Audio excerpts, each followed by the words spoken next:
Mr. Azad, how would you read the advisory of the Delhi police saying keep at least 3 hours when you get to an airport, at least an hour plus 2 hours when you get to a railway station, and time when you get to a metro station? Does this indicate that there is still an apprehension that terrorists out there at large could still strike?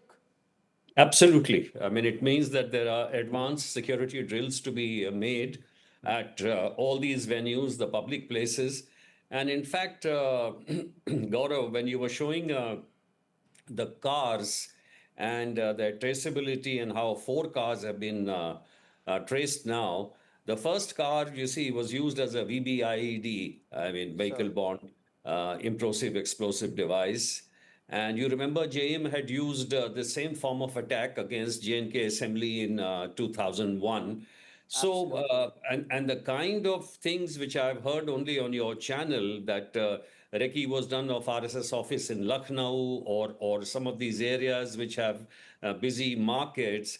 So it really looks like the plan was to create a mayhem in a metro city by using these VBIDs only, vehicle-borne. And that's why one vehicle belonged to that lady, that terrorist, and one belonged to Omar, and there are 2 more you've already located.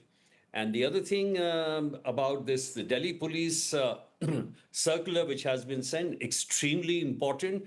I hope the IB also has sent a circular to all the states, because the way you are coming out with information, the linkages would touch other states too. UP, definitely. It indeed is, and it's very alarming. We are not putting out every bit of information that we have in public domain that we get from our sources. You're absolutely right. So you have doctors from Jammu and Kashmir, from Pulwama, from Tral, from Shopian, from Srinagar, who've been taken into custody. Doctors from Lucknow who've been taken into custody. Doctors who are operating in Kanpur who've been taken into custody. Doctors who are in Faridabad, Al Falah Hospital. And sir, General Meston, if I could bring you in for a quick moment before I get back to Mr. Azad.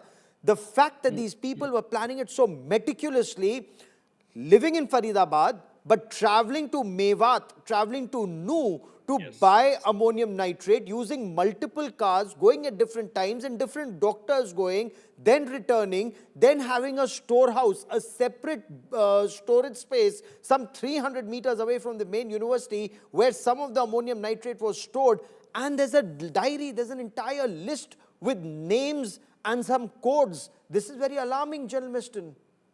Gaurav, absolutely. Firstly, it's a fantastic job being done by the NIA and the police authorities of various states, especially J&K and of course Delhi police and Haryana police and UP police. It's a job well done. Now, coming on to the question proper, I think these guys, highly educated doctors, they have done absolutely meticulous planning. And the fact of the matter is that going to Mewat and procuring all this ammonium nitrate, this shows, that they were intelligent. And let me tell you, Gaurav, there is solid amount of local support. Nothing can be done without local support. And the issues which immediately strike anyone's mind is, number one, who's funding so much? Buying of 4 cars, and that too expensive cars like EcoSport. Number 2 is this procurement of ammonium nitrate. That also costs money, and how they've been able to get it. Again, it has been provisioned by the locals, and probably there is a factory running in Mewat which is producing this, because if you mix ammonia and nitric acid, it can also yield that, or it is a commercially available fertilizers. That is next point. The third point is, the local support, tremendous amount of local support is there. And why I'm saying a good job being done by the NIA and all the investigative agencies is that every hour, Gaurav, so many things are being unraveled. The truth has to come out, and even the Turkey plan, right from the start point, the handler to everything, I think we are doing a good job. Each minute we are getting some new updates. And I think which is very alarming. It's actually, Mr. Azad, it's a race against time to catch hold of this module, because Dr. Adil was taken into custody, Dr. Muzammil was taken into custody, Dr. Shaheen was taken into custody, Dr. Ansari was absconding, Dr. Umar was absconding, Dr. Umar managed to carry out the terror attack, Dr. Ansari was subsequently arrested. But we still do not know how many more doctors or paramedics or other members of this module may still be out there waiting to strike at a moment where they can cause maximum damage in our country to our people. One of the main leads, which of course the security agencies must be looking at, is there's 2 Maulvis who are the people he has actually been Indoctrinating. radicalizing? How many Yes. people have attended? Because radicalization, mind you, Gaurav, takes a deep kind of indoctrination and it takes time. So there must be people who must be more and more people who must be involved, and they certainly have to be tracked. Secondly, the other point is that after you've shown, it's horrifying. There are 4 vehicles being used in different manners. Maybe there are more vehicles to be used. Are there other cities like Lucknow where the RSS office was, recce?